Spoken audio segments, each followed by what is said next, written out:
Por el Cambio Democrático, vota 26. El doctor Freddy Ferreras, senador por la provincia Santo Domingo. Una representación digna al Senado. Por la salud y un ejercicio ético. Contra la corrupción y la impunidad. Vota 26. Freddy Ferreras, senador. Guillermo, presidente. Alianza País.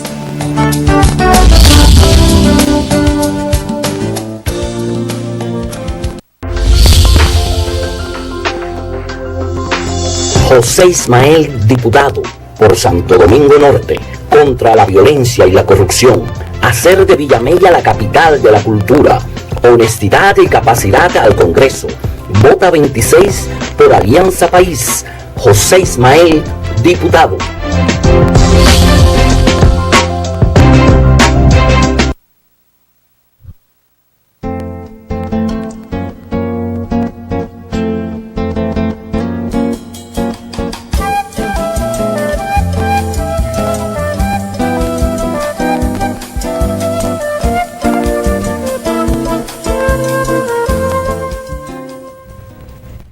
Seguimos aquí en su espacio Voz para el Cambio.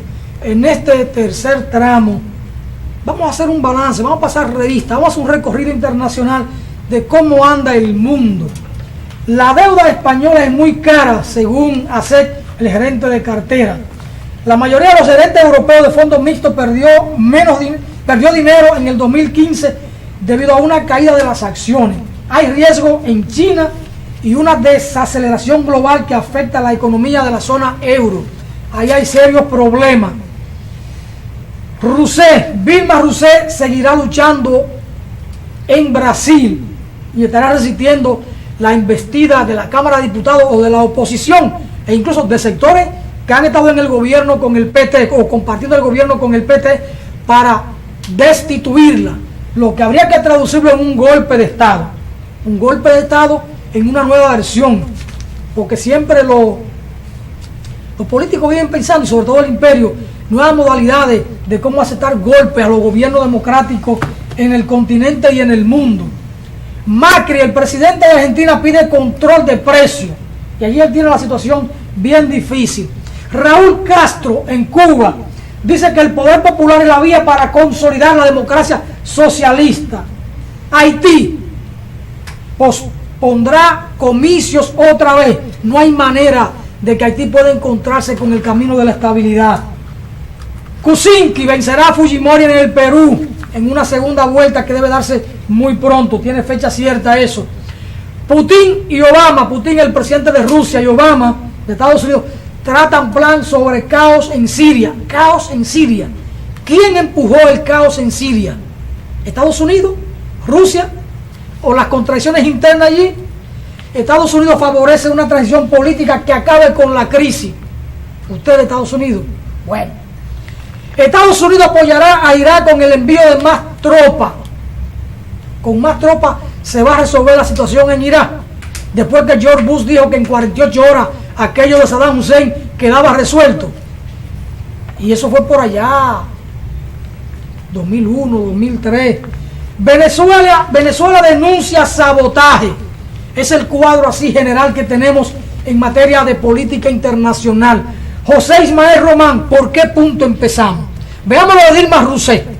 ¿Cuál es la situación? Porque la Cámara de Diputados aprobó llevar a Dilma Rousseff a un juicio político, que se trata de una destitución o de un golpe de Estado. Dilma dice, yo obtuve 54 millones de votos. Y entonces yo tengo que leer con esto que ella dice, que hay que respetar su mandato de 4 o 5 años. Pero no hay una acusación directa contra Dilma Rousseff. No hay una acusación directa. Solo dicen que ella no da información precisa, clara y transparente del tema de la corrupción. Ahora eso pasa al Senado. José Ismael, ¿cuál puede ser la salida para Dilma Rousseff en este momento? ¿Hasta dónde puede llegar este match? Lo que hay que ver es el cuadro internacional. Estados Unidos está volviendo y uno de sus temas es el tema de la corrupción. La República Dominicana, ellos lo tienen de manera tímida y juegan con sus candidatos favoritos, los que tienen posibilidades, indiscutiblemente. Entonces, ya lo puede ver en todas partes, el tema de la corrupción. ¿Qué ha pasado con ellos? Hasta Evo Morales se le tiraron por ahí, a Correa, a todo el mundo.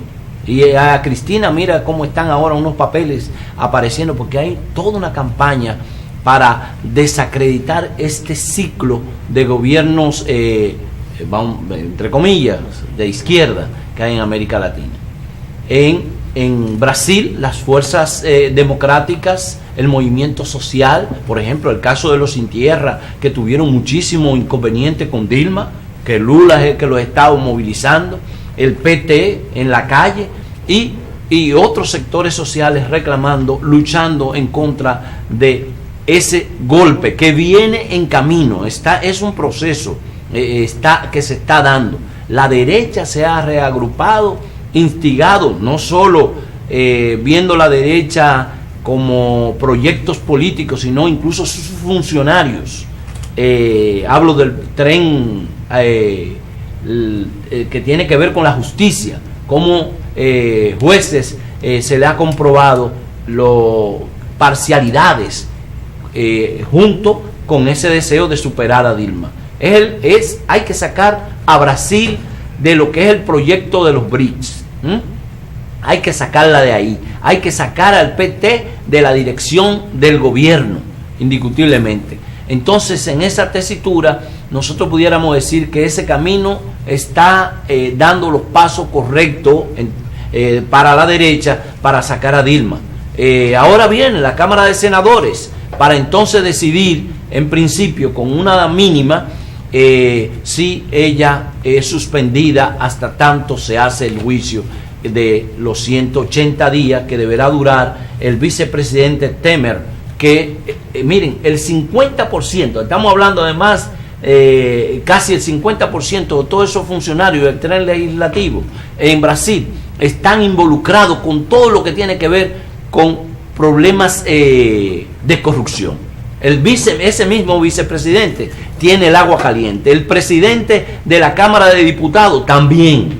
Entonces todo va a seguir avanzando. No importa que Lula esté en las calles. Ahora, yo creo en que las masas populares, uno no sabe todavía, leyendo el tema a gran distancia, de qué puede pasar en Brasil. Ahí las Fuerzas Armadas no tienen tradición de inmiscuirse en estos últimos tiempos en los problemas internos, porque ha habido una estabilidad democrática, entre comillas, en esos países.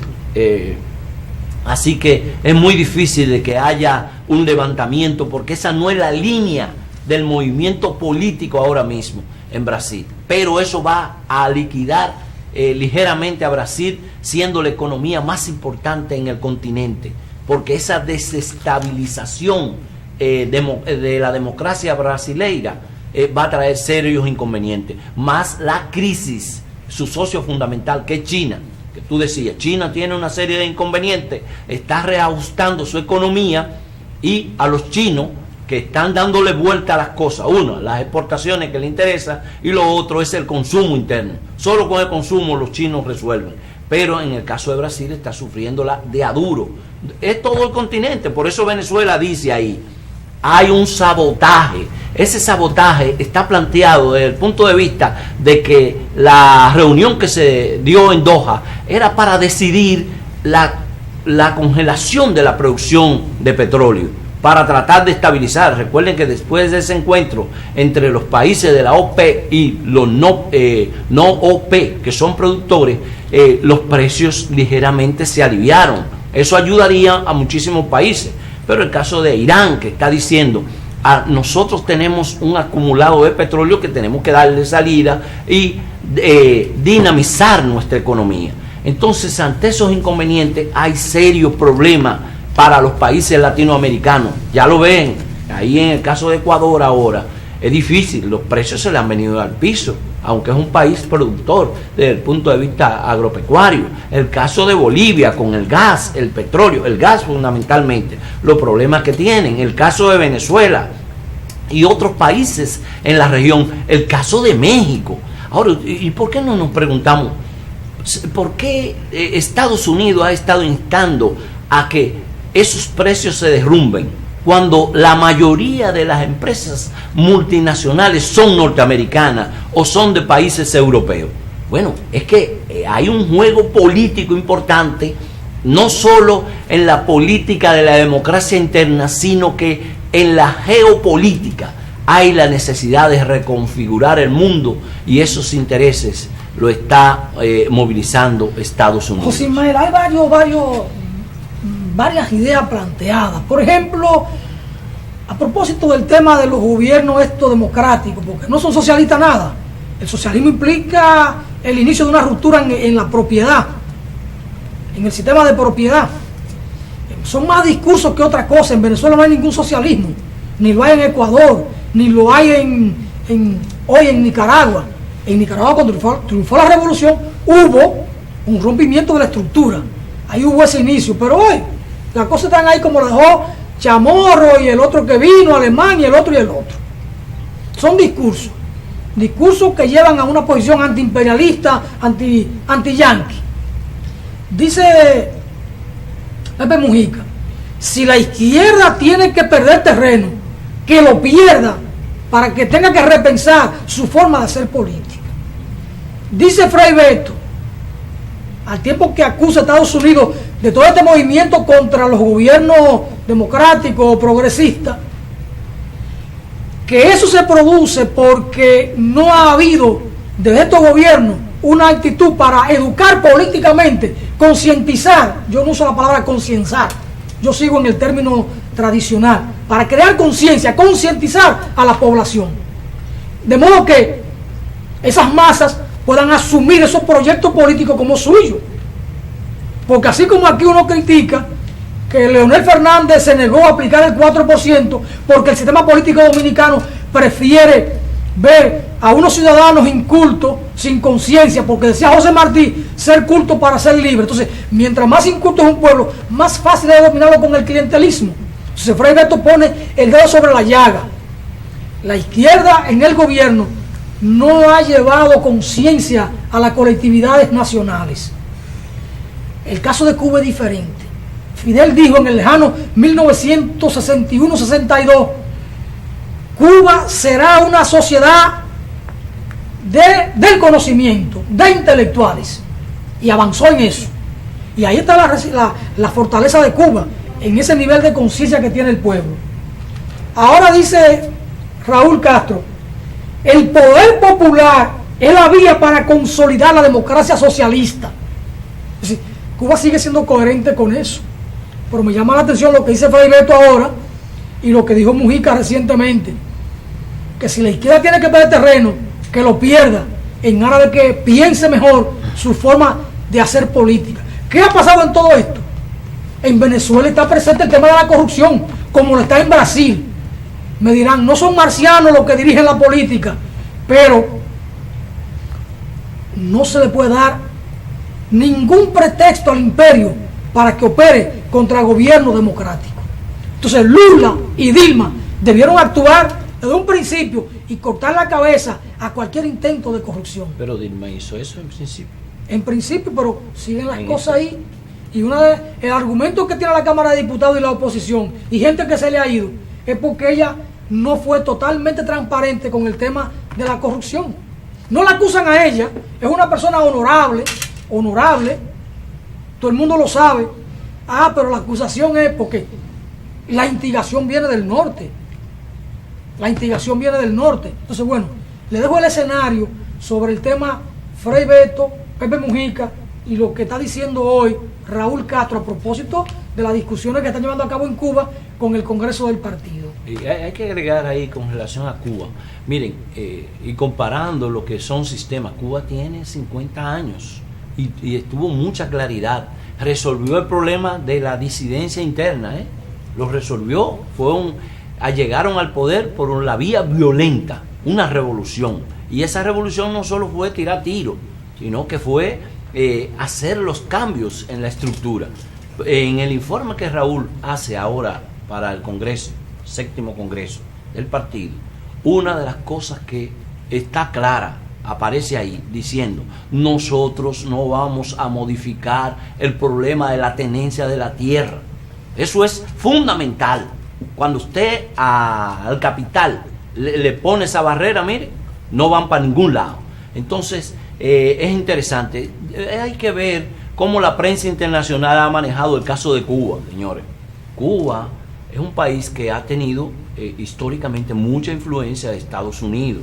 Si usted va a Cuba, usted va a encontrarse a la gente que es normal, la cantidad de cubanos que desde el siglo anterior están allí, y la relación histórica y toda la conspiración que se dieron allí por hacer una patria independiente. Ahí estuvo Martí, por eso él dice: conozco el monstruo y vengo de las entrañas del monstruo y sé cómo es, algo así, no preciso ahora, perdonen, pero ahí hay una relación. Incluso Estados Unidos se quiso coger una parte de Cuba, como es el caso de la Isla de la Juventud, y no solo la Isla de la Juventud, tiene una base instalada allí que no le sirve prácticamente para nada, y le están utilizando como cárcel donde se violan los derechos humanos, ellos que son precursores de eso.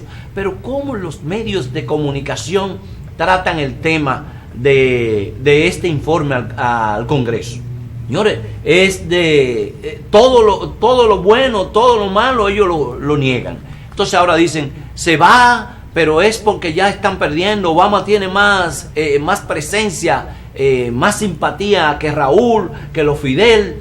Se van porque ya están viejos y ahora vienen los cambios necesarios. No es así. Es una sociedad que desde el punto de vista cultural, escucha a los artistas, los culturólogos, todo lo que tiene que ver con la cultura en Cuba, que es diferente. No negamos, es un país abierto a todo lo que es intercambio, pero su cultura la defienden, la promueven. Donde quiera que están, usted va a escuchar la base del son, usted va a escuchar a los cubanos hablando de sus cosas, aunque hablen de sus problemas, que es importante. El cubano tiene una característica muy específica, que es capaz de reírse. No se me quede solo en Cuba. Una característica el tema de la corrupción, sí. Lo que dijo Frei Beto, lo que dijo Mujica. Sí, y en el caso de Cuba no nos podemos quedar al margen. Los cubanos tienen problemas, han tratado de resolver. Ahí en el informe, ahí lo están diciendo ellos, porque ese es un documento importante para analizarlo con la visión autocrítica con que ellos lo plantean. El problema de la corrupción en Cuba, el problema de cómo la gente trata de evadir para granjearse grandes beneficios, el problema de no solo la propiedad, sino de la acumulación de riqueza, que eso es importante. Bueno, pues no nos vayamos lejos. Cualquiera de esos países tienen serios inconvenientes. Son los políticos. Nosotros tenemos que llegar a una etapa donde superemos a esta clase política y además de eso hagamos de la política una ciencia con ética y con moral. De lo contrario, son grandes alianzas. En el Brasil no jueguen con eso. En Ecuador también grandes alianzas. Aquí en República Dominicana, ustedes no vieron en el debate gente que estuvo involucrado con la corrupción, con el PLD, aunque estén fuera, ahora vienen con otro discurso, hablando de moral y de ética que no le corresponde. Yo no soy de lo que defiende de que la corrupción, el ser humano viene con la corrupción encima, el hombre, la mujer. No es verdad eso. Es la sociedad que inculca eso en los seres humanos, como inculca también el problema del consumismo. Entonces, ante esa situación, vemos grandes problemas, no solo en Brasil, lo vemos también en Nicaragua, que no le han metido el diente por ahí, que solo le están entrando por el problema ecológico con la construcción del canal que están haciendo los chinos y otros capitales. Pero en el caso de Bolivia, cómo han querido caerle encima. Pero no nos vayamos más lejos. ¿Qué ha pasado con los recursos de Haití? Lo que dieron, las aportaciones que dieron países para mitigar el problema de la crisis después del desastre. ¿Cómo manejaron eso? Fueron los políticos que Estados Unidos tuvo ahí, como es el caso de Martelly, como es el caso de la República Dominicana, que aprovechó, aunque regaló una universidad a Haití, sacó el sombrero después para buscar qué le tocaba. Ahí están las empresas de Los Estrellas, ahí está Felipe Bautista, ahí está un grupo de gente beneficiándose de esa crisis. Es lamentable que ellos no estén en condiciones de salir del problema de la democracia interna para producir unas elecciones. José Que no Mael, se den las elecciones ahora en el 24 de José abril. Mael, el 5 de junio habrá segunda vuelta en Perú. Keiko Fujimori, Kuczynski, que es un economista, ¿qué diferencia tienen ellos en términos ideológicos? Porque parece que Alan García y el APRA quedaron con apenas un 4, un 5%. Kuczynski, Keiko Fujimori, ¿qué diferencia tienen? ¿Qué se puede esperar de ambos candidatos que van a terciar el 5 de junio? Bueno, yo creo que es un poco difícil. Ella está adelantada, sacó una votación que con cualquier empujoncito pues es capaz de pasar. La tasa de rechazo es muy alta. La tasa de rechazo es muy alta, aunque ha tratado de desprenderse de lo que es el pasado de su padre, pero allá hay fuerza de derecha, y el candidato Kuczynski es un candidato de derecha allá, de derecha de aquel lado, fue un ministro también de neoliberal, que es un poco difícil de quienes quedaron en la oposición lo apoyen, un poco difícil, y entonces llamar de forma abierta a que los votantes decidan por quién hacerlo es peligroso. Fácilmente se puede colar, aunque algunos analistas plantean que el peso del fujimorismo es demasiado grande desde el punto de vista negativo como tasa de rechazo, que fácilmente no pase Keiko. Yo creo que es posible, porque las fuerzas que están disputándose ahora mismo ser el presidente o la presidenta son de derecha, y no hay mucha identidad entre las otras fuerzas políticas que enfrentaron con la movilización esas posiciones de derecha en el Perú. Mauricio Macri en Argentina pide a los empresarios cuidar el empleo, no cancelar trabajadores y no aumentar los precios de los artículos de la canasta básica, de la canasta familiar. Mauricio Macri, ¿cómo anda en Argentina? Bueno, porque la gente está en la calle. y permanente, que esa es de las cosas importantes. Tú hablabas ahorita, bueno, esta pseudo democracia en el continente que han llegado, ¿verdad? Estos gobiernos que se denominan de izquierda, ellos han hecho algún nivel de contribución importante, que es sacar mucha gente de la pobreza. En el caso de Brasil, el mismo Argentina con los famosos piqueteros, y Bolivia, Ecuador, Venezuela, aunque tengan dificultades ahora para relanzar sus economías, pero hay mucha gente que tomó conciencia, y es el caso específico de la derecha que volvió a Argentina como parte de todo ese proceso de relanzamiento de la derecha en América Latina. Esa derecha, el mismo día que llegó al poder, comenzaron las manifestaciones en contra de Macri, porque comenzó a reprimir la prensa, a los opositores. Ahí está el caso de una diputada que fue encarcelada. Ahí está el caso de la gente que han ido despidiendo de las empresas. Son miles, cantidades. El aumento de los precios de la canasta familiar, los acuerdos que ha hecho con las instituciones extranjeras, como es el caso de los fondos buitres, que prácticamente eso estaba resuelto con Cristina, resuelto desde el punto de vista de un acuerdo, pero no, él decidió buscar dinero fresco, y eso va a endeudar a Argentina. Pero ahí está el problema de cerrar la posibilidad de que periodistas importantes estén en los medios. El caso de Telesur, que le entraron y la sacaron de lo que es la propuesta del Estado asumirlo como un proyecto de información latinoamericana dentro de UNASUR. Entonces, es triste. Ahí veremos serios inconvenientes en Argentina con los problemas que están pasando, aunque ellos dicen que van a seguir con los chinos porque ahí están sus intereses. Don José Ismael, interesante el recorrido. Sin embargo, yo observo que usted nunca aborda el tema Puerto Rico. A ver si el próximo martes abordamos Puerto Rico. ¿Cuál es la situación hoy en día del hermano pueblo puertorriqueño? Un pueblo que resiste, un pueblo en lucha. Nuestro pesar por lo que ha pasado en Ecuador.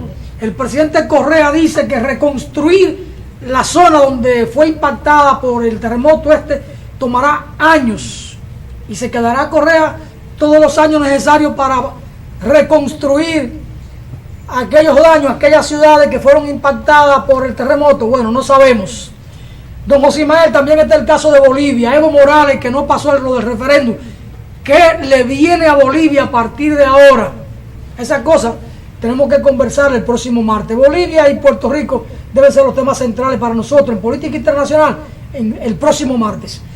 José Ismael, muchas gracias por estar con nosotros aquí en Voz para el Cambio. Ustedes no se muevan de ahí y continúen en la programación regular de Telecanal 28. Y mañana aquí, Voz para el Cambio, con una nueva entrega especial para ustedes. Muchas bendiciones.